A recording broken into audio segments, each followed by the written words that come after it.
mentalidade de performance. Você já ouviu falar sobre isso? Esse termo é muito usado por líderes que atuam na área de desenvolvimento pessoal, também por coaches. A primeira vez que eu ouvi, eu confesso que eu não tinha a clareza sobre o que a expressão significava. Até que fui ler a respeito e aprendi que essa mentalidade que leva a pessoa a precisar performar mais e melhor, se capacitar mais e adquirir mais habilidades, mais conhecimento, numa busca que parece não ter fim.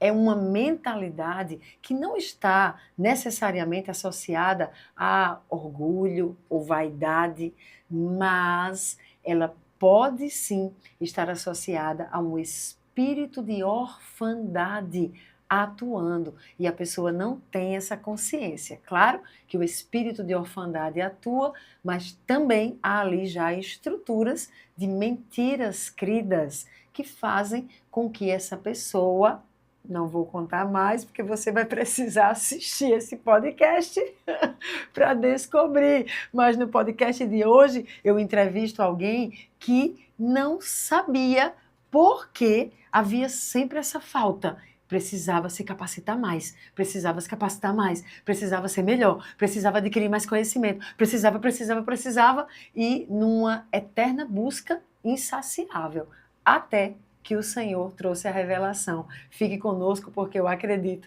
que esse podcast vai edificar muito a sua vida. Eu sou Ediomari Nóbrega, sou líder no Centro Apostólico Zoe, tenho alguns livros escritos na área de fortalecimento espiritual, mas também tenho atuado na perspectiva da cura interior, para fortalecimento, mas também para as batalhas espirituais que enfrentamos, que não são apenas contra entidades malignas que nos cercam e nos rodeiam, mas também batalhas no campo de batalha da alma, contra padrões de pensamentos, emoções, desejos, escolhas, comportamentos, enfim. E atuando nessa área, eu tenho aproveitado para trazer pessoas aqui aos podcasts que possam compartilhar dos seus testemunhos e eu também usar esses testemunhos para te ensinar e te edificar. Como ser mais forte para vencer o inimigo na sua vida, para vencê-lo nesse campo de batalha da alma, para poder ajustar, equilibrar e regular a sua alma de maneira a trabalhar melhor pensamentos, com seus padrões, emoções, enfim. Eu espero que você seja edificado e fortalecido nesse podcast. E quem está comigo neste podcast agora, depois de muito tempo que não vinha um homem aqui para dar o seu testemunho, nós temos um irmão, um homem de Deus, você vai conhecê-lo. Seja muito bem-vindo, Everton! Obrigado. Seja muito bem-vindo. Obrigado. Viu? Fiquei muito feliz quando você me mandou o resumo ali do seu testemunho. Eu disse, uau, tenho certeza que vai edificar vidas. Amém. Então, se apresente para quem nos acompanha. Bom, eu sou Everton, sou analista de TI, sou pai, sou marido e, acima de tudo, filho de um Deus que me ama muito. E é isso. Muito bem. E como é que começou a ideia de te trazer ao podcast, Everton? A gente estava num monte orando e ali naquele monte houve um momento em que eu dei ali uma direção do que precisava ser feito e você foi lá fazer. Aí você vai contar para a gente o que aconteceu, porque nada aconteceu como nós esperávamos que aconteceria. Verdade. Então conta para nós. Então, naquele dia do monte, a gente teve um comando, uma direção de perguntarmos a Jesus, sermos gratos, né, falarmos daquilo que Ele nos fez durante a nossa trajetória. E naquele momento, eu não consegui falar. Eu fiquei, como é que eu posso dizer, chorando o tempo todo, né, no meu cantinho, já que estávamos cada um nos seus cantinhos.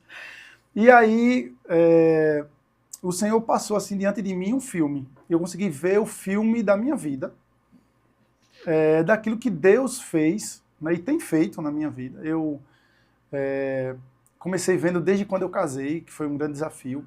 Que quando a gente casou, A gente casou muito novo, eu e a Theo. E aí, com pouco tempo de casado, com uns 15 dias de casado, Theo, ela foi demitida porque a loja que ela trabalhava fechou.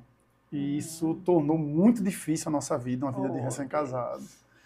E meu pai, ele era feirante, minha mãe, vendedora ambulante, os pais de Theo, né? A mãe de Theo é dona de casa, o pai dela é barbeiro, né? E aí nos ajudavam da forma que podia, mas era uma vida muito difícil. E eu acreditava que eu precisava me esforçar e conseguir me qualificar de uma forma que fosse notado. E isso nunca era suficiente. E eu comecei a estudar, eu fiz administração de empresas na Universidade Federal, eu fiz, enfim, uma série de cursos que eu costumo dizer que se eu encadernar vira um livro. Até que um dia... Mas é só bem rápido. Não era, então, uma questão apenas de tipo, o homem é o provedor do lar. A Bíblia fala sobre isso, né? O homem ser o provedor. Ele é o cabeça da sua esposa, mas também é o provedor da família. Mas você percebia que não era só uma questão de eu tenho que me capacitar para ser um provedor. Era algo que era maior que isso. Extrapolava essa coisa de apenas ser o provedor e ser um homem responsável. Isso. Porque você não está sendo aqui contra a necessidade de nos capacitarmos, estudarmos, não era sobre isso. Não. Mas você via que era algo que não era natural, era excessivo. Exatamente. Tá. E aí, nessa busca desenfreada por se destacar, digamos assim, ser notado, eu comecei a fazer muitos cursos, mas a vida continuava bem difícil. E eu lembro que uma tia nossa nos ajudava com aluguel e meus pais nos ajudavam, os pais de Theo ajudavam a gente. Mas a vida era, como eu estou dizendo, muito difícil. E aí chegou um belo dia que uma amiga nossa, minha particularmente, de Theo também, mas minha particularmente, disse, Everton, eu estou com uma vaga de um professor numa unidade do Senai. Tu tem interesse de dar aula? E eu disse, tenho. E mandei meu currículo para ela, disse, não, com esse currículo aqui eu não vou te botar para dar aula no que eu estava pensando, vou te botar em mais turmas. Eu disse, acho que agora vai mudar. Interessante que eu dei aula durante um bom tempo e nada mudava, até que um belo dia, no penúltimo dia de aula, que eu ia lecionar, eu ia no meu carro, e às vezes eu dava até carona a essa coordenadora, mas nesse dia ela não foi, não lembro o motivo, ela não foi, e eu fui só, e eu sofri um acidente. E eu lembro com detalhes assim, do dia do acidente, porque assim, para mim não foi só o acidente, foi uma virada de chave. Foi logo cedo de manhã, acho que umas 6h30 da manhã, eu deixei Theo na casa dos meus pais, que a gente tomava café lá, e fui dar aula, e com pouco tempo eu cheguei de volta dizendo, sofri um acidente, e ninguém acreditou, porque eu cheguei assim ileso, e o meu carro ele capotou, e assim... todo o planejamento que eu tinha feito com o dinheiro que ia receber das aulas, que eu ganhava bem, razoavelmente bem, foi embora. E eu disse, meu Deus, e agora? Quando eu achei que estava sendo notado, eu voltei a estaca zero. Meu Deus, espera aí, que essa expressão é forte. Ou seja, quando eu achei que estava sendo notado, finalmente, com os meus cursos, o que eu conquistei, agora eu estou aqui no lugar, na posição, dando aula, tantas turmas, dinheiro, perde. O carro você deu perda total. Total, sem seguro. Porque como a gente tinha uma fase difícil enfrentado, eu não tive condições de fazer seguro. Ou eu tinha o carro, ou eu tinha o seguro do carro. Então o carro não tinha seguro. E eu lembro, Everton, que quando você contou lá no monte, você disse que o carro ficou tão destruído que quem passava dizia, essa pessoa não tem como sobreviver. Isso. E ali, eu acredito que já foi algo de uma intervenção. Tu consegue lembrar como foi isso? Quando você sai do carro, como é que tá? E você, como é que você saiu? Ali você teve a noção de que você poderia ter morrido ou não? O que é que passou na cabeça? Então, quando o carro capotou, porque assim, lá não é plano, né? Então era uma curva, estava chovendo, eu derrapei na curva, o carro capotou. E eu vim até, digamos, devagar, numa velocidade normal da via, um trecho que eu conhecia. Eu lembro quando o carro parou, primeiro quando começa virando, o pessoal diz, não, quando você passa uma situação dessa, passa um filme, você não passa nada, que é muito rápido, fica tudo escuro. E aí o carro parou, e quando esse carro parou, eu primeiro me olhei, né, eu disse, não, tô todo bem. E engraçado que eu lembro que eu contando a meu pai disse, é de não acreditar, que eu procurei minha carteira por causa dos documentos. Não era nem do dinheiro, era dos documentos. E a carteira estava bem do lado de fora, estava em cima do capim, assim, a carteira. Eu disse, minha carteira? Meu Deus! E peguei essa carteira. E quando eu saí, vinha um motorista de um transporte escolar, ele vinha numa Kombi transportando alunos. Ele parou e disse, cara, tu tá bem, estou. tu salvou a vida de gente, todo mundo. Porque se tu bate de frente com uma Kombi, Meu Deus. tu salvou a vida de todo mundo. Tu tá bem, estou. Eles, pois não parece não. Pois quem olhar teu carro acha que quem tava ali morreu. Porque, assim, o teto do carro, ele desabou, né? Ele amassou para dentro. No lugar onde eu tava, a minha cadeira quebrou. E quebrou tudo e eu não tive nada. Pra ser bem sério, eu cortei meu dedo. Quando eu saí do carro, tinha um vidro, eu cortei meu dedo, não tive nada. E eu chego no hospital, quando eu cheguei na casa dos meus pais, eu disse, olha, não quero que dê essa notícia à minha esposa, porque ela tá grávida. Eu vou deixar o carro aqui e vou de carona. E o rapaz disse, vamos roubar o carro inteiro. Eu disse, não tem problema, vamos embora. E eu chego lá, pego o carro do meu irmão emprestado e vou dirigindo pro hospital, porque eu tinha que voltar. Meu Deus. E o médico disse, você tem um acidente? Eu contando, né, doutor, eu tive um acidente, o carro capotou, eu vim aqui para ver se tá tudo bem. E ele olhou e disse, tua pressão tá ótima, tua glicose tá ótima, saturação ótima, tu realmente teve um acidente? Teve, ó. Meu carro tá lá e tal. E aí ninguém acreditou que eu tinha tido um acidente, só quando viram o carro, que disseram, não tem condição de o carro ter ficado desse jeito e você ter ficado tão bem, assim, né, a ponto de pegar o carro dirigindo e ir pro hospital. Meu Deus, meu Deus. Aí você já vê a intervenção do Senhor, porque é lindo, né? Deus tem propósito nas nossas vidas e Ele intervém, Ele opera até que você viva todo o propósito dele. Eu creio que Ele está ali guardando e já era um milagre, porque lá na frente o propósito ia se revelar. Exatamente. Mas você fala que desse acidente vem algumas lições. Eu não sei se eu estou antecipando aqui as coisas. Não, vem algumas lições. É que eu lembro de uma frase que você usa que é: o coração do homem tende a querer tomar o controle de tudo. E parece que o acidente começou a mexer na sua maneira de pensar e enxergar a vida e a si mesmo. Então, como foi isso? Então, eu tinha essa ânsia de ter títulos, digamos assim, de ser super capacitado, acima do normal. Não é ruim ser uma pessoa capacitada, mas era desenfreado o negócio. E no dia daquele acidente, eu disse, meu Deus, não é sobre os recursos que eu tenho, não é sobre o que eu sou, assim, de título, de cargo, de dizer, professor, meu professor super novo ali, quando eu cheguei na sala, engraçado, que eu tinha o quê? 20 e poucos anos, e o pessoal dizia, esse é o professor. E eu achava aquilo o máximo, sabe? Eu dizia, caralho, consegui! E é interessante que, quando aconteceu aquilo, eu disse, meu Deus, e eu estava ouvindo, eu lembro, assim, eu consigo lembrar nitidamente, porque foi algo que mudou a forma como eu via as coisas, e eu entendi que não era sobre eu ter por ser, mas ser dependente de Deus. Era Deus que me provia, era Deus que me capacitava, era Deus que abria as portas.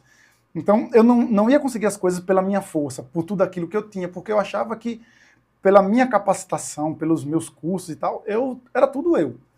E eu entendi que era sobre um filho que depende do pai. Uau, tremendo. Então, é sobre isso. Meu Deus. E eu não sei se você consegue... Não sei se você consegue discernir o que estava acontecendo ali, mas a gente que vive com essa experiência, com a batalha espiritual, com os ataques do maligno, mas também com essa batalha da alma, né? A gente tem muito visto a questão da atuação de um espírito de orfandade. O espírito de orfandade, ele é um espírito que aprisiona a pessoa na mentira de que ele não tem ninguém por ele. Então, aquela figura do pai que provê não existe, ele é órfão. Do pai que protege não existe, ele não tem proteção porque ele é órfão. Então, ele está só. Ele não tem... A figura paterna, por exemplo, a gente sabe disso, olhando nas escrituras a gente aprende, ela é a responsável por dar destino. Ela dá destino ao filho. Uhum. Então, o destino profético, ele é destravado a partir dessa figura do pai. E aí eu não estou falando sobre você não ter um pai terreno, que você tinha um pai terreno e até ajudava vocês, mas no âmbito da compreensão de quem sou e desse conceito da minha identidade, não é possível acessar a revelação sobre identidade se você não tiver a revelação da paternidade muito definida. Então, a gente que estuda essa questão de paternidade e identidade, eles são diretamente ligados. E aí o que acontece? Quando isso não está claro, eu chamo, não sei nem se é tão correto assim, de batismo de paternidade, mas quando você não internalizou, é de dentro para fora, quem é Deus na sua vida, que Ele não é o Senhor que está esperando que você mostre para Ele o seu valor e que você mostre para Ele que você é digno de algo dEle, da atenção dEle ou de algo que Ele venha te dar, porque você é merecedor.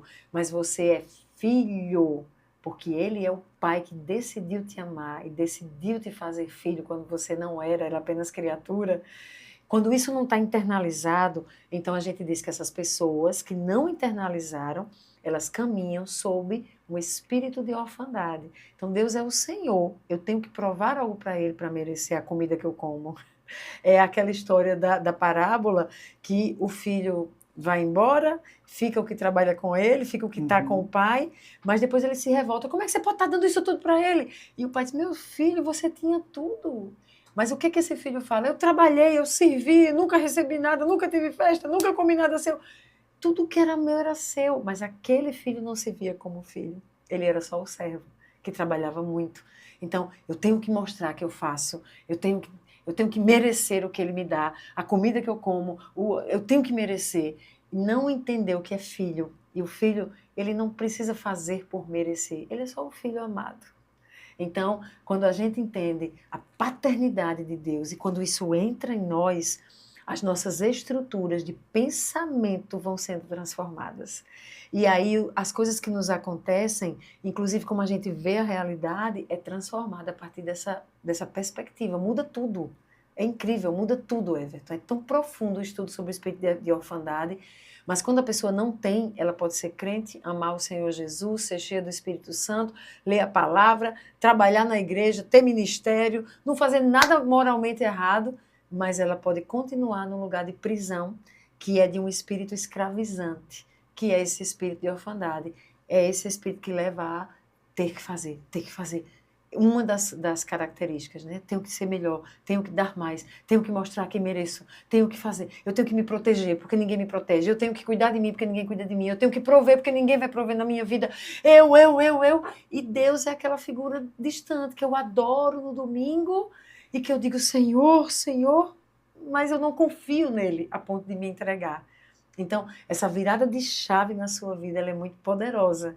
E que coisa linda, que um acidente, não a coisa linda do acidente, mas você ter aprendido com ele que, tipo, não são os cursos, não são os títulos, não é o dinheiro, é sobre ser filho. Uau! E aí, como é que continua a caminhada? Então, aí após o acidente, né, eu disse, meu Deus, eu tenho que... Eu comecei a entender, na verdade, eu tenho que mudar essa minha mentalidade, porque até então eu achava que tudo vinha pelo esforço próprio. Sim. Né? Assim, a gente, como você disse, a gente serve a Deus. Eu lembro, você falando agora, eu me lembrei, na minha Bíblia, eu tenho uma Bíblia bem antiga, e tem assim, essa Bíblia pertence a Everton, servo de Deus, Olha. Marido, filho. Eu não lembro o que é o marido, porque foi um adjetivo que Theo colocou, Sim. e marido e filho e tal, mas eu lembro servo de Deus. E o filho era relacionado a Deus ou a seu pai Ao terreno? meu pai terreno. Imaginei. A minha família, né? Assim, eu acho que era filho dedicado ou algo desse tipo, não lembro agora. Mas enfim, eu tinha essa percepção de que eu era apenas servo, sabe? Que eu tinha que, como é que eu posso dizer? Eu tinha que me esforçar de uma forma para demonstrar que eu entendia que eu era servo. Que coisa. E eu passei a entender que eu sou servo, mas eu sou filho. Deixa eu te interromper uma coisa, porque você falando aqui também me lembrei de algo. Assim que eu comecei o ministério, assim que Deus me chamou, eu fui fazer um mestrado em teologia, e enquanto eu fazia o mestrado, eu fiquei no mestrado 4 anos e um pouquinho, eu só estudava. Então, assim, tipo, eu tinha deixado tudo, eu tinha entendido o chamado do Senhor. Então, eu só estudava, fazia o mestrado e orava. Orava, Deus, então minha vida era Deus, estudando sobre Deus e com Deus. E eu lembro que o Senhor me deu um projeto na internet. Aquela época era 2009, há 16 anos, imagina. E o Senhor me disse, comece a escrever reflexões, coloque na internet. Sabe qual foi a primeira reflexão que eu escrevi? O escravo da orelha furada. É um relato na Bíblia em que o Senhor diz que aqueles que são escravos, quando chega o tempo, ou por alguma razão, o Senhor deles quer liberá-los, ou seja, está liberando para que eles sejam livres, ele tinha o direito, se ele quisesse, de dizer, eu não quero ser liberto. fure a minha orelha e eu serei para sempre o seu escravo. Então eles eram chamados os escravos da orelha furada, porque eles mesmos se colocavam naquela posição de servos para sempre daquele Senhor. E quando eu estudei isso pela primeira vez, aquilo me marcou. Sou eu. Deus, eu quero ser a serva da orelha furada. Para sempre a tua serva. E a minha primeira reflexão postada na internet foi sobre ser servo de orelha furada. Os anos se passaram. E eu achava isso o máximo. Quem me perguntava, eu dizia, eu sou a serva da orelha furada. Minha vida não me pertence, eu sou do Senhor, Ele é o meu Senhor. E isso não é mentira, Ele é o nosso Senhor. Está lá na Bíblia, no sentido de que Ele tem o domínio, Ele tem o governo das nossas vidas. Mas um dia, Everton, eu não lembro quem foi, mas a pessoa, acho que foi o pastor Robinson, ele disse assim, Edilmari, tem uma coisa que você precisa mudar na sua mentalidade. Você só vê Deus como o Senhor e você como escrava dele. E quem é escravo precisa sempre estar trabalhando e fazendo algo para mostrar que é merecedor do que o Senhor dá. Seja a cama para dormir, seja a comida que come, seja porque você é só um escravo. E eu achei ele radical. Mas depois eu disse, meu Deus, será que a minha relação com Deus é só essa? Ele diz, então você só teme o Senhor, que pode te castigar, que pode tomar o que é seu, que pode... Você só teme. Você não tem uma relação de amor com Ele. E aí, olha que coisa, ontem à noite eu estava tomando banho e botei um podcast para ouvir de uma pessoa maravilhosa que para mim inspirou a minha vida, enfim. Mas aí... Douglas Gonçalves está fazendo uma pergunta a ela e ela diz assim, o que me define é ser uma escrava de orelha furada. E eu, não! Porque é lindo de se ouvir, mas falta ali a indicação que é a principal da nossa identidade. Não somos servos. A nossa principal identidade é filhos. E que como filhos, nós agimos para aquele que é o nosso Pai, como servos agem para o seu Senhor, servindo a Ele. Porque o amamos, mas não é por medo do que o Senhor vai fazer, tomar ou tirar. Então, meu Deus, isso mudou tanto em mim.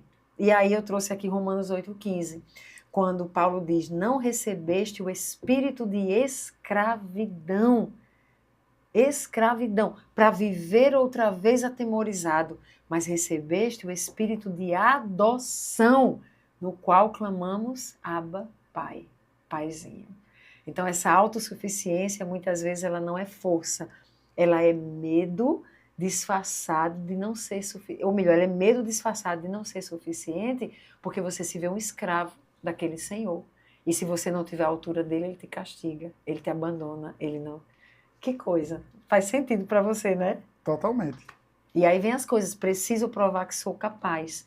Isso é uma fortaleza mental que vai sendo alimentada por esse espírito escravizante, que é o espírito de orfandade.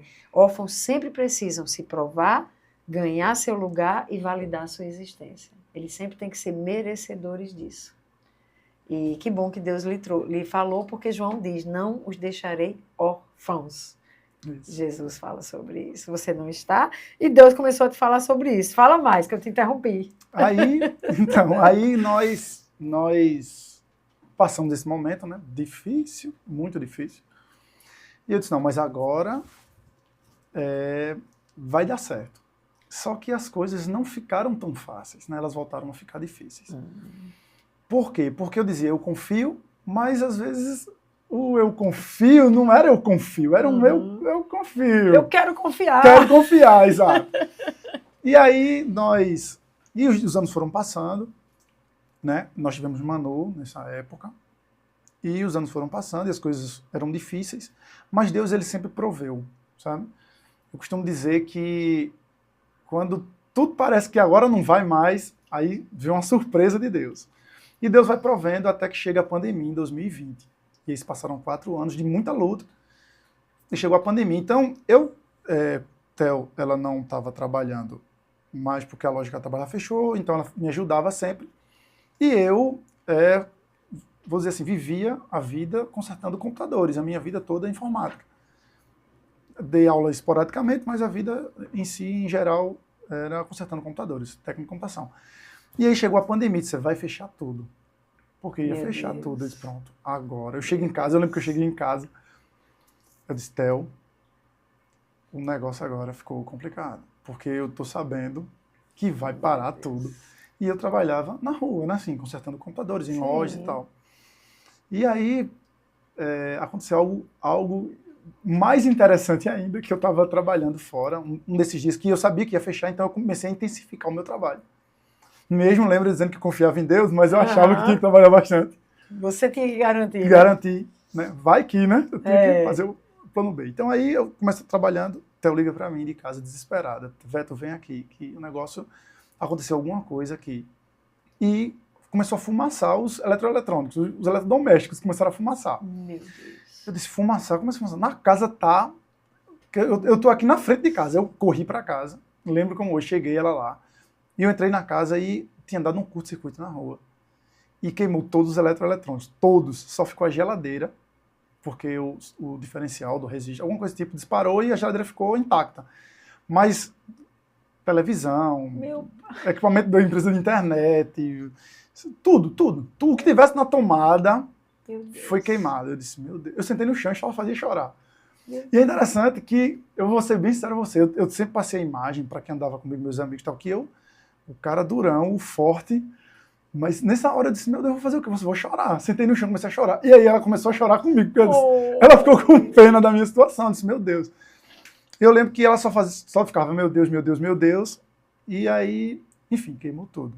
Tudo. E com a notícia na TV de que iria fechar tudo. Mas eu entendi, nesse momento que eu disse, não, Deus, eu entendi. Eu tinha entendido em 2016, mas parece que eu neguei o meu entendimento de que eu preciso depender do Pai, que agora eu realmente precisaria depender do Pai. E eu posso, né? Eu não vou morrer, exato, não. Ele não vai me largar, ele não vai me abandonar. Exatamente. E eu lembro que já, assim, com tudo fechado, eu disse, meu Deus, o que é que a gente vai fazer? E a gente ficava em casa, a gente ficava em casa só adorando. Não tinha...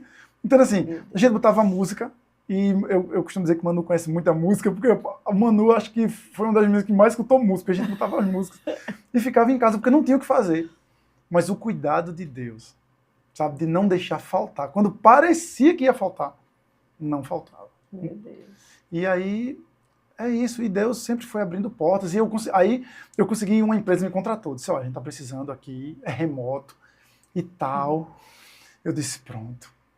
A porta vai ficar fácil. E não ficava. E eu dizia, meu Deus, por que não? Mas é porque eu precisava depender de verdade mesmo. Eu precisava dizer, não, Deus, eu entendi. Parei. Agora é contigo. Para onde o Senhor me direcionar, eu vou. E aí, 2020 para frente, tudo virou de ponta cabeça. Meu Deus. Porque eu entendi, meu irmão, eu preciso confiar. Confiar de verdade, não é só dizer ao outro que confiava, mas confiar de verdade. Tu percebes, Everton, que muitas vezes a gente entende uma coisa, lá no seu acidente, você entendeu, não é sobre você ser capaz, é sobre ser filho. Ah, entendi, uau, mudou tudo. Mas tem um processo aqui de mudança de mentalidade. É esse processo que você vai precisar viver e que as pessoas às vezes não entendem. Eu fico tão angustiada, Everton, quando eu vejo alguém assim. Eu já fui curado, eu já fui liberto, porque fez um como Águias, por exemplo, como a gente faz, porque passou por alguns atendimentos. Gente, a gente muitas vezes vai receber a verdade do Senhor. Ah, estou entendendo. Mas agora vai precisar internalizar essa verdade. E nesse processo de internalização dessa verdade, a gente vai ter que mudar comportamentos, escolhas, a forma de pensar, de perceber tudo. Isso não é do dia para a noite. Isso. Por isso que, tipo, tá o Everton filho, que agora sei que é filho, mas sentado chorando na casa. Não é porque o pai abandonou, porque o pai não se importa. É porque ia começar agora a viver o processo, de ver a forja de ser filho, até que, de fato, chegasse o momento desse filho se revelar. Eu entendi agora que Deus é pai, eu vou descansar. Até lá tem um processo, você estava vivendo o seu, né? Isso. E aí... Eu disse, não, Senhor, eu entendi, eu sou filho. E eu lembro que em 2020, tudo parado, né? Tudo Sim. Parou. E Deus não deixava faltar. Eu lembro que nós pegamos todas as nossas coisas e minha cunhada, ela tem um sítio. E a gente não tinha o que fazer, rapaz, vamos pro sítio. Vamos aproveitar lá com as famílias, porque a família podia ficar junto. Sim. E a gente fazia culto e banho de piscina, mas os dias iam passando e assim, não tinha mais aquele peso de eu dizer, meu Deus, e agora eu tenho que fazer o quê? O que é que eu tenho que fazer agora? Porque eu comecei a entender que havia um processo que eu precisava passar, que é justamente a transformação da mente. E eu lembro que esse texto da transformação da mente falou muito ao meu coração. Paulo fala, né? Sim. Transforma pela renovação da sua mente. Transformação da sua mente. E eu dizia, meu Deus, eu entendi que eu preciso deixar a roupa de servo e colocar, entender a minha identidade de filho. E aí começou esse processo que eu posso dizer que me trouxe até aqui hoje. Hoje eu estou aqui porque o processo, eu aceitei o processo. Sim. E foi assim, não posso dizer que foi fácil, porque como você disse, não é assim, aceitei, tá tudo bem.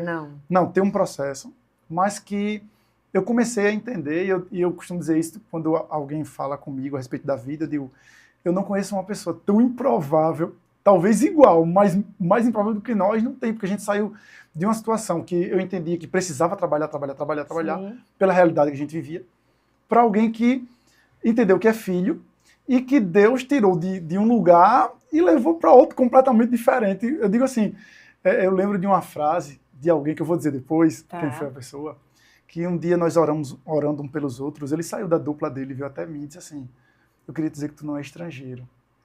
Isso assim, sabe, eu vou dizer, me quebrou no sentido do entendimento, dizer, meu Deus, eu ainda tinha dentro de mim uma raiz que dizia assim, não, tu ainda é estrangeiro aqui, tu tem cuidado, tu não é suficiente, não.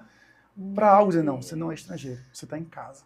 Eu disse, eu só saí da companhia de uns irmãos e estou em companhia de outros irmãos, mas eu continuo sendo filho. Você está com a família. Com a família, exatamente. Meu Deus. Everton, nesse processo, quer dizer, você está ali na pandemia e aí vai para o sítio, o que acontece? Porque depois você fala aqui que você está aqui. O que aconteceu do sítio para aqui? O que foi isso? Que esse filho agora vai viver desse pai fazendo e, enfim, o que foi? Então, nós recebemos, né, eu e Theo, a gente recebeu, hoje eu digo uma palavra profética, mas na época eu não diria palavra profética, né, mas assim, nós recebemos uma palavra, mas era profética a palavra, de que o nosso tempo, onde nós estávamos, estava encerrando. E eu digo isso não é assim, é o super, é o ultra, não, porque assim, eu tinha um emprego, eu já tinha um emprego. Tá. Theo já estava trabalhando comigo bem, nossa empresa caminhando bem, porque a gente tem uma assistência técnica. A pandemia já tinha ido embora. A pandemia já tinha ido embora. E aí, as coisas, aos olhos humanos, né, de bens materiais, estava tudo tranquilo. Tá. Os eletrodomésticos foram restituídos. Todos restituídos. Que bom. Que bom. E aí, o senhor diz, tá chegando o tempo de vocês, tá aqui, tá encerrando, porque eu tenho outra coisa. E aí eu disse, meu Deus, isso é coisa da minha cabeça. Aqui era onde? Porque quem nos acompanha não sabe, né? Você era de outra cidade. Em outra cidade, gente. Era em Pedras de Fogo. A gente era de Pedras de Fogo, né? E Pedras de Fogo e Itambé, que é uma divisa, né? Que é aqui pertinho, mas era outro lugar. Nós estávamos lá e alguém chegou e nos deu uma palavra. Olha, Deus tem coisa nova para fazer. A palavra, em resumo, era Deus tem algo novo para fazer. Não é assim, vocês vão se mudar. A palavra era Deus tem algo novo. Podia ser algo novo lá. Podia ser algo novo em qualquer canto. Sim, sim. E aí tudo bem. E aí Deus começou falando comigo, tu vai sair daqui. Eu disse, meu Deus, eu vou sair daqui. Eu vou para onde, Jesus? Vai sair daqui, o tempo está acabando, tem algo novo, tem algo novo. Aquilo, sabe, teu espírito falando, gritando, disse, mas isso é coisa da minha cabeça. Eu não vou dizer nada a Theo. Vou orar, Senhor. Que eu sempre orava, tá? Eu disse, Senhor, se for o Senhor falando comigo, fala com a minha mulher. Porque aí não vai ser eu colocando algo na cabeça dela, vai ser o Senhor falando com ela. Chega um belo dia para almoçar, Theo tá em casa, chega em casa do trabalho e almoçar e voltar para o trabalho rápido. Chega, ela disse, amor, eu queria conversar contigo um negócio. Eu disse, pronto, aconteceu algo muito grave. Que ela quer conversar comigo um negócio, ela tem liberdade de conversar. E eu lembro que ela disse, eu estou sentindo de Deus que o nosso tempo aqui está acabando. Eu disse, meu Deus! Eu olhei no olho e disse, meu Deus, como é a história que o nosso tempo aqui está acabando. Disse, Deus falou comigo. Ela disse, que conversa, disse, a mesma coisa. E eu pedi para ele falar contigo se era coisa da minha cabeça ou era ele. Deus.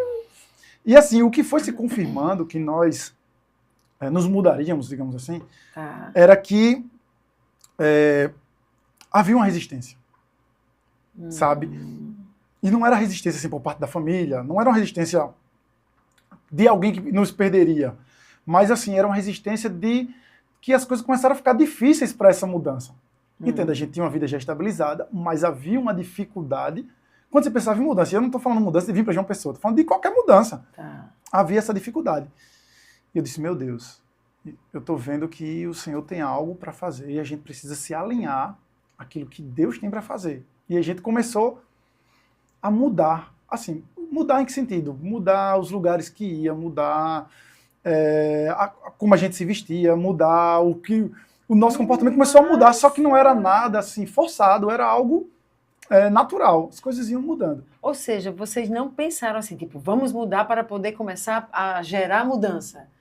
Mudou naturalmente. Quando vocês perceberam, já estavam mudando. Que exatamente. Interessante. E interessante que Deus, eu acho lindo trabalhar de Deus. Ele foi colocando no meu coração assim, ó. Eu sempre fui de ministério de louvor, né? Tá. Ele só conversa com uma pessoa e diz a ela que ela vai assumir o ministério de louvor. Eu disse, meu Deus, eu vou dizer a ela, ela vai ficar em choque. Aí eu fui nessa minha amiga da igreja e disse, ó, Deus está colocando no meu coração que eu não vou ficar na liderança, porque eu era líder, mas que eu falasse contigo. Fala o seguinte, ora aí, o que Deus disser, tá tudo certo. E aí o tempo foi passando, quando foi na troca de liderança, ela disse, não, eu vou ficar na liderança do grupo, do ministério. Eu disse, meu Deus. Com o Theo a mesma coisa. Theo disse, o Senhor me disse para chegar lá e conversar que o meu tempo como líder, vou passar a liderança. E ela foi lá, e a pessoa disse, amém, Deus está falando comigo que eu ia, ou seja, Deus já estava preparando a outra pessoa também a assumir isso. E a gente vai de uma forma, eu vou dizer assim, dinâmica, porque não é algo que vamos mudar agora. Não, é o que Deus vai trabalhando. Sim. E assim, dessa palavra para hoje, não foi assim um mês. Foram 2 anos. Ou melhor, 3 anos. Hoje a gente já está em 2025. Foram 3 anos. Isso é tão importante, porque às vezes as pessoas recebem palavras e elas acham que receber tem que acontecer na próxima semana. Tem que acontecer no próximo mês. Eu gravei um curso recentemente, chama Discernindo a Voz de Deus, que era essa intenção de ajudar as pessoas a saberem o que eu estou ouvindo. É minha alma? É o inimigo sugerindo algo? Aquele memezinho sou eu? É o diabo? É o Senhor que está falando? E aí eu vou ensinando o que fazer para discernir. Mas quando eu chego na voz de Deus, está discernido, agora não está tudo resolvido não, porque existe um tempo e um modo. E as pessoas acham, elas às vezes atropelam tudo que poderiam viver do que Deus está falando, porque não espera o tempo certo, acha que tem que ser já amanhã. E aí elas começam a querer dar uma mãozinha para Deus, para a coisa acontecer, porque recebeu a palavra profética. E tem palavras nas Escrituras que foram quanto? Foram décadas. Quanto tempo? Décadas. 70 anos até voltarem da terra, por exemplo. Séculos até o Messias. Ora, séculos. Então, assim, meu Deus. Mas as pessoas querem para ontem. Você viveu isso aí em um tempo. Quando é que chegou o tempo que você entendeu? É agora, não tem mais como. Como foi isso? Porque 3 anos, certo? Mas o que aconteceu para dizer, cara, é agora? Então, em 2023, a gente estava passando um ano assim de coisas extraordinárias. Eu não tenho outra palavra para dizer. Coisas extraordinárias. E não é no sentido humano, é no sentido espiritual. Coisas extraordinárias. E um belo dia eu comentei com uma amiga minha, disse, eu queria passar o final de ano em outro lugar. Despertou um desejo em mim, do nada. Não é como a gente diz, do nada. Do nada, Sabe de nada. Pois é. E eu tinha assim, um certo ano, acho que de 21 para 22, a gente passou o final de ano fora de casa, fora da família de lá, nosso local. E a gente achou horrível. Estel, eu não passo mais final de ano longe da minha família. E ela disse a mesma coisa. Só que em 2023, a gente disse, por que a gente não vai passar o final de ano em outro lugar? Meu Deus. Eu disse, vamos, a gente vai. Vamos pensar para onde vir, tá bom. E Deus, eu pensando, passando o dia e tal, Deus colocou no meu coração de falar com um amigo meu, que é Val. Sim. Disse, fala com Val, vai passar um ano novo lá. Aí eu comentei com essa amiga, eu queria passar um ano novo fora, que é a nora de Val. João Pessoa. Isso. Eu queria ir para João Pessoa. Será que Val me recebe na casa dele? Eu tô com vergonha de perguntar. Ela disse, menina, não acredito não. Tu tá com vergonha de perguntar a Val? Porque Val é nosso padrinho de casamento. Meu Deus. Pois é. Aí eu disse, não, tô com vergonha. Ela foi e falou com ele. Né? Um dia, eu disse, quem queria vir para aqui era Everton e tal. Aí ele ligou para mim, disse, Everton, fulana me disse, tu quer vir passar o ano novo aqui? Vem-te embora, a gente vai passar o ano novo aqui. E vai pro culto da virada do ano na igreja. Tu vem? Eu disse, vou. E aí eu disse, cheguei em Té, eu quero passar o ano novo fora. Eu disse, eu também. Ou seja, a gente estava muito sincronizado, sabe? Que coisa. Pegamos as meninas, nos despedimos e viemos. E aí Deus começou a nos falar fortemente Eita. que era o tempo, chegou o tempo, sabe? Ele foi nos preparando para um tempo e que o tempo havia chegado. Sim. E eu consigo me lembrar, assim como se fosse ontem, a palavra de Deus que o pastor Paulo trouxe no culto da virada do Réveillon, que não era possível colocar vinho novo em odre velho. Meu Deus. Quando ele começou a trabalhar o texto, eu disse, isso é para mim. Aí Theo do meu lado disse, é o que mesmo? Isso aí é para mim. Meu Deus. Por que? Eu disse, porque eu só vou conseguir experimentar o vinho novo se meu odre tiver novo. Se ele não tiver novo, ele não vai aguentar aquilo que Deus tem para mim. Eita Deus. E aí, o janeiro que a gente era, vou dizer assim, entre aspas, sagrado de ir pra praia, a gente tinha que ir pra praia, Sim. aproveitar o verão, a gente veio todo dia pra João Pessoa. E Deus foi falando de uma forma, e eu disse, meu Deus, como é que eu vou dizer, porque aí vem um lado humano agora, como é que eu vou dizer à minha família que eu vou pra João Pessoa? Porque Deus já tinha me dito, olha, tu vai vir para essa terra. E eu disse, Senhor, eu vou orar, e se for, vai me confirmando. E as pessoas chegam para mim e dizem, tu vai vir morar aqui. Meu O outro Deus. dizia, Everton, tu já olhou um lugar para tu morar aqui? E a gente vinha e ficava na casa de tia Sônia. Ela amavelmente, que é a esposa de Val, né? Sim. Amavelmente preparou um lugar para a gente dormir, para as meninas dormirem. E a gente ia para lá. Mas todo mundo dizia, e Everton, tu vai para João Pessoa? Tu já pensou o lugar onde tu vai morar em João Pessoa? Eu disse, meu Deus. E as pessoas chegavam dessa forma. Eu entendi que estava chegando o tempo. E em junho, isso era dezembro para janeiro. Tá. Em junho, eu disse, Senhor, eu não estou conseguindo mais, humanamente, ficar indo para João Pessoa, vindo para Itambé. Indo para João Pessoa, vindo para Itambé. Nos dá uma direção do que fazer. Abre uma porta. Não é qualquer porta, porque às vezes a gente diz, Deus abre portas. Não, Senhor, abre a porta. E Deus abriu a porta. Deus levantou pessoas. Nós conseguimos um apartamento. E eu disse, meu Deus, como é que eu vou dizer em casa? Porque eu sempre fui muito presente na vida dos meus pais. E eu disse, pai, eu lembro que eu cheguei quase chorando, disse, pai, eu estou sentindo que de Deus eu vou morar em João Pessoa. E eu esperei uma reação dele dizer, tu tá maluco? Tu vai... Não, ele chegou e disse, que bom, Deus é assim mesmo. Só que eu disse, meu Deus, tu já falou com meu pai. Ai, que lindo. E eu lembro que eu disse, meu Deus, agora eu já falei com meus pais. Theo vai falar com os pais dela, e Theo foi falar, né? Que a gente tava vindo. E todo mundo, não, Deus tem um chamado, um propósito. Eu disse, meu Deus, como ficou dinâmico, como ficou simples. É isso que eu ia dizer. Tu entende quando a gente está na completa dependência desse pai, que tem o plano, que, meu Deus, como ele intervém, como ele fala, como ele faz as coisas. E quando é a gente tentando fazer na força do nosso braço, porque não confia nele. Isso. O negócio é difícil, as portas se fecham. Mas quando a gente está ali na confiança, meu Deus, ele faz. Ele é realmente esse pai que intervém, que vai abrindo a porta. Venha, filho, passe, passe. Aí você, eita, mas como é que vai ser com o meu pai? Não, eu já falei com ele, fique tranquilo, meu filho. Mas e ela? Eu já falei também com ele, você vai ver. Desse jeito. E eu pensei ali assim, eu disse, meu Deus, agora eu vou ter que conversar com o meu pastor. Eita. Né? Porque assim, pastor, eu tô saindo, tô indo para João Pessoa. E eu vim para João Pessoa. É interessante que me vê hoje na Zoe, né? Ele diz assim, tu saiu diretamente. Não, entenda, Deus, ele foi direcionando. Senhor, eu vou para um lugar, mas eu só vou sair daqui quando o Senhor me direcionar para onde é que eu vou. Porque se eu sair daqui, e eu lembro que eu usei o texto de Moisés, eu disse, se for para sair daqui, se o Senhor não for comigo, eu não vou. Eu não irei. Eu vou ficar aqui mesmo. E chegou o dia de eu conversar com minha liderança, com meu pastor. Sim. E eu cheguei e disse, meu Deus, como é que eu vou chegar com meu pastor? Por quê? Foi a igreja onde eu nasci, né? A igreja, inclusive, foi fundada lá, a primeira igreja, foi fundada pelos meus avós. Meus bisavós e tudo, isso. Aí tinha uma ligação muito grande. E eu disse, meu Deus, como é que eu vou chegar e dizer isso? Aí eu cheguei e disse, pastor, eu queria conversar com o senhor. Aí ele disse, tudo bem, meu filho, diga que ele me chamou do meu filho, a gente tinha uma relação e tem, muito boa. Eu disse, pastor, o senhor está me chamando para ir para outro lugar. E ele está me direcionando aí para João Pessoa. E eu esperei tanta coisa, mas eu não esperei dizer assim, eu sei. Eu lembro como hoje, ele com a Bíblia embaixo assim, eu sei. Eu orando, Deus falou comigo que tem coisa nova para fazer na tua vida. Meu Deus! Eu te abençoo por onde você andar. Desse jeito. A conversa que eu achei que duraria 1 hora, durou 10 minutos.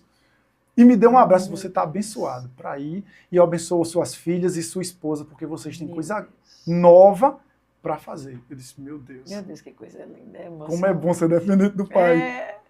Desse jeito. Ai, que lindo, que lindo. É dessa forma. Meu Deus, e vocês chegaram. Antes de contar do que acontece aqui, ainda tem uma coisa para acontecer. O pai ainda tinha algo para trabalhar. Isso. Mas eu quero aqui, primeiro, eu quero ler Gálatas 4, 6 e 7. Porque esse texto é tão forte. É porque vocês são filhos. E porque são filhos, enviou Deus ao nosso coração o Espírito do seu Filho, que clama Abba, Pai.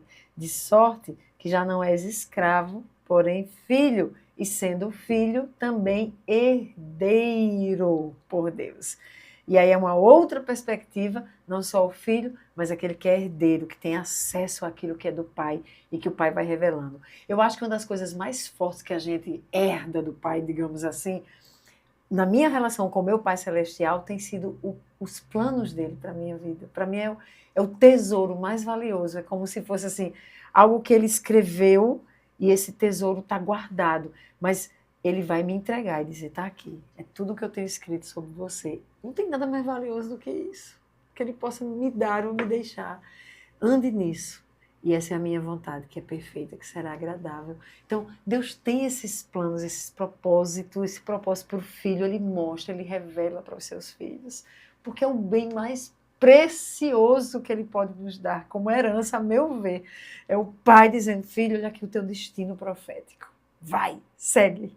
E ele começa a trabalhar isso em você. Então, agora você já está em outra cidade, com uma nova mentalidade, mas agora já numa outra comunidade, vivendo já uma outra realidade espiritual. Aí tem que ser outro podcast para falar sobre isso. Quem sabe você não volta. Gente, eu sei, me lembra que onde é que eu vou voltar, viu? Tá. Chegando em João Pessoa. Eu sei que vocês têm pedido aqui, eu vou até ler, deixa eu achar aqui os comentários que eu separei.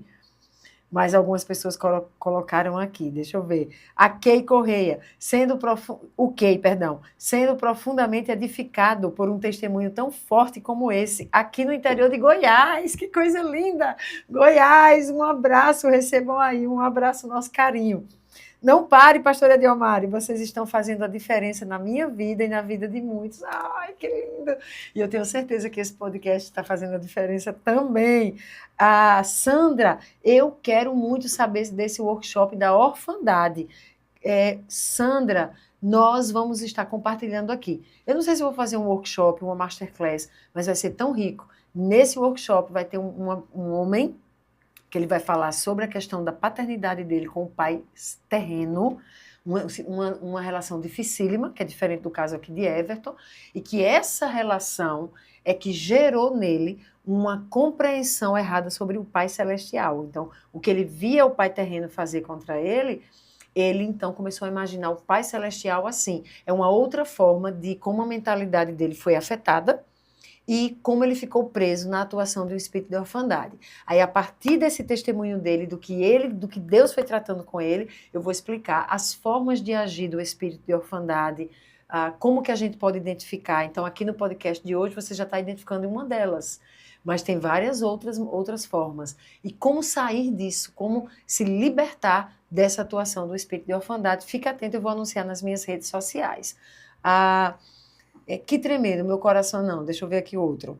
Me identifiquei com várias situações do podcast, Juliana Silva. Gente, que poder derramar do Senhor, lindo, lindo, lindo. Tenho certeza que nesse podcast vai ter comentário assim também. Se esse é o seu caso, bota esse comentário aí, estou me identificando. E me diga aí, se você sente essa atuação desse espírito de orfandade, em que área você sente? Que dúvidas você tem sobre ele? Aqui, vendo esse podcast falando sobre orfandade na maternidade, foi a Peônia, o que mais me marcou no Como Águias foi sobre isso. Já participei de vários e vários eventos e nunca tinha visto falar sobre isso, importantíssimo. De fato, Peônia, e aí você acompanhou essa relação. Às vezes a gente tem uma atuação do espírito de orfandade pela paternidade, mas a gente aprendeu com a história, a partir da minha vida também, que pode estar relacionada à maternidade. Enfim, são muitos testemunhos, gente, não dá para eu ler aqui. A Ketila, querida, paz, tenho uma dúvida, o seminário de cura e libertação tem alguma técnica de constelação? Não, nós não indicamos técnicas de constelação. Técnicas de constelação estão associadas a práticas ocultistas e nós não encorajamos você a se envolver com nenhum tipo de técnicas desse tipo. Não tem nada de base bíblica nessas técnicas, tá? Ianca Barbosa, que lindo, eu recebi a mesma coisa de Jesus, uma certidão onde ele era meu pai. E uma vez que não conheci meu pai biológico, essa orfandade era um vazio dentro de mim. Hoje esse vazio foi preenchido, pois tem um pai na minha certidão, Jesus Cristo. Que lindo, que bom saber. Ianca, obrigada por compartilhar conosco, que coisa linda. Ana Cristina, meu Deus, que podcast. Já tive a oportunidade de falar pessoalmente para você, Cici, é do podcast lá com Cici sobre orfandade. Você é preciosa, é uma bênção. Como Edi disse, você nos inspira. Apesar dessa questão da identidade ser tão batida em nossa comunidade, eu estou começando a acordar para isso agora e já vejo pequenas mudanças. Amo a vida de vocês nessa mesa, há duas pessoas que admiro muito, obrigada. Pois é, a Cici volta. Cris, eu espero que ela volte também, mas a Ana Cristina vai falar sobre a identidade. E aí, quando a gente fala do espírito de orfandade, lembrem, ele está diretamente ligado à paternidade ou maternidade, que tem a ver com a identidade. Então, é tudo muito entrelaçado. Carla Barros, precisa voltar para outro podcast. Se você me inspira. A volta. Muita gente pedindo volta, mostrando os bastidores. Olha que ideia boa. Volta, Cici, foi muito edificante. Vivi. Pensamentos interpretam emoções, regem comportamentos, reforçam e o corpo responde. E ela coloca reassistindo. Meu Deus, parece que estou num divã e que esse podcast é sobre mim. Eu tenho certeza que muitas pessoas assistindo esse podcast vão estar também, como Vivi, agora dizendo, esse podcast é sobre mim. Se esse é o seu caso, escreve aqui, por que sobre você? Era a questão de Everton, de precisar mostrar que era capaz, de performar, de precisar de mais títulos. Era a questão que ele tinha de controlar, garantir o futuro, garantir a provisão, garantir, o esforço dele, era a força dele. Era sobre não conseguir confiar plenamente no Senhor e não vê-lo como pai, mas só como esse Senhor que está me cobrando algo, que eu preciso mostrar para ele que eu sou capaz de dar o que ele está esperando. Escreve aqui para a gente, deixa aqui nos comentários, eu vou ler, viu? Eu leio todos. Por fim, eu esqueci porque é que eu vim ler os comentários aqui. Porque Everton estava falando algo, disse, tem algo nos comentários que eu preciso ler. Tu lembras o que era, Everton? Muita coisa. A Gisele diz, Edi, obrigada, foi resposta a questões interiores que eu estava vivendo. Eu disse que estava, porque em nome de Jesus, depois desse podcast vai ser diferente, que você possa trazer mais ensinamentos assim. E alguém de Garanhuns, enfim, de Santa Catarina, que legal, um abraço para Santa Catarina, para Garanhuns. Gente, olha isso, Maranhão. Escreve aqui também a cidade de onde você está assistindo esse podcast, é importante para a gente. E eu não me lembro mais exatamente por que eu vim aqui, mas deixa eu lembrar aqui, o que é que eu tinha que voltar? Eu tinha que voltar para aqui? Minha chegada a João Pessoa. Lembrei por que eu vim para cá. Porque o plano do Senhor era o tesouro, a herança mais preciosa que a gente pode receber de Deus é o plano dele revelado, o propósito dele revelado.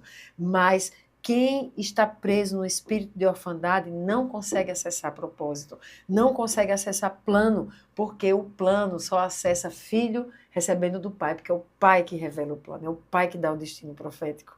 Então, quem está preso não consegue. Mas agora você está em João Pessoa e você começa a acessar esse plano. E alguém aqui dos comentários, era por isso que eu li, fala que recebe a certidão, e outra pessoa diz que agora estava entendendo a identidade em Deus, e pela identidade o propósito que viveria. Eu não cheguei nesse comentário, mas era esse que eu queria ler. E tantos outros, espero que tenha edificado vocês, me encorajou. Mas agora você está aqui e você começa a... tem um propósito. Você já era do louvor, mas agora você vai ser desafiado. Como é que é isso? Então, aí eu cheguei em João Pessoa, né? Disse, Senhor, cheguei, né? Cheguei. Sim. E agora? Eu dizendo, né? Estou pronto, vamos nessa. Aí me parece que foi assim, vamos ver até que ponto você acha que está pronto. E aí eu vindo para uma aula na faculdade, não teve aula. Nesse dia não teve aula, eu fui para casa de Val, porque eu conversava muito com Val, cheguei lá, Val disse, vai ter CEP. Que CEP é o Comunhão, Ensino e Pastoreio da igreja na terça-feira. O grupo pequeno que muitos chamam célula. Exato. Tô lá, disse, Val, não quero atrapalhar. Lembra? Eu não quero, não quero atrapalhar, não posso. Então, posso ficar naquele quarto, que era o quarto que a gente ficava, que eu vou fazer um resumo aqui de uma prova. E eu tive que entregar hoje. Eles, pode, vai lá. Eu fui pro quarto, tal. A gente já tinha comprado o apartamento, né, que, como eu disse, também foi um milagre, não sei explicar. Mas, enfim, já tinha, mas não tinha nada no apartamento, só tinha o quadrado do apartamento. Sim. E aí eu fui pra casa dele. Tô lá fazendo o trabalho. Ele só vai ter CEP, fica à vontade, vou fechar a porta para não te atrapalhar. Eu disse, não me atrapalha. Eu que não quero atrapalhar vocês. Tudo bem. Nessa hora chega o pastor Paulo. Entra lá e diz, ei, tá fazendo o que aí? Vamos pro CEP. Já tá aqui? Vem, desliga esse computador e vai. Eu senti um chamado. Meu Deus. Eu disse, não, eu tenho que ir para esse negócio. Fechei o notebook. O trabalho ficou para depois. E eu fui para o CEP. E a gente lá, conversando, e Val vai e me solta o seguinte, pastor, o senhor sabia que Everton toca guitarra? O pastor olha para mim e faz, tu toca guitarra? Pois vamos tocar domingo. Eu, de pronto, menti. O senhor me perdoe, eu menti. Porque eu olhei para o pastor Val e disse, eu não. Val disse, toca. E eu do outro lado, não toco. E o pastor, Meu como é? Deus. Quem está falando a verdade? Meu Deus. Agora, isso porque eu tinha aquele medo de não ser Capaz. capaz. Exatamente. É isso. Eu disse, Val, e quando o pastor saiu, eu disse, Val, deixa eu te contar uma coisa. Eles tocam com fone, eles tocam não sei como. Eu não sei fazer nada disso. Eu não sou capaz de fazer isso, não. Meu Deus. E os dias foram passando, eu fui para a igreja, tive uma conversa lá com o pastor Paulo. Não, pastor, eu toco, mas eu acho que eu não consigo. Porque você é outro ambiente, é outra estrutura, eu não consigo. E um belo dia, numa quinta-feira, Damião me liga, que é o líder do louvor, Sim. que hoje muito amigo meu irmão, diz, Everton, tu vais ministrar com a gente hoje. Eu não conseguia almoçar direito. Meu Deus. Eu não conseguia fazer nada, eu só conseguia pensar, meu Deus, eu vou tocar hoje, eu não conheço as músicas, eu não sei como é. E foi me dando uma aflição, até que eu parei e disse, espera aí, se eu sou chamado, se eu entendi que eu sou filho, eu não disse que eu estava pronto, Deus está me colocando no lugar que Ele acha que me deve colocar. E eu fui. E para mim, assim, foi angustiante. Eu não vou mentir para você. Eu disse, pronto. Eu cheguei e eu disse, e aí, amor, como foi? Eu disse, Eu só sofri. Foi desse jeito, disse, depois de hoje, não me chamam mais nunca. Eu tenho certeza absoluta. Pelo menos viram que eu não estava mentindo, que eu não era suficiente. Quando foi no domingo da manhã, eu disse, é tu hoje de novo. Meu Deus. Eu disse, de novo? Eu estranhei, porque na minha mente ainda havia, sabe, aquela identidadezinha que eu não ia ser suficiente. E Deus foi trabalhando isso de uma forma linda em mim. E outra coisa, eu lembro, Adi, que quando a gente chegou, que foi para a igreja e tudo, eu tinha uma reserva, que eu sempre tinha uma reserva de emergência. Sim.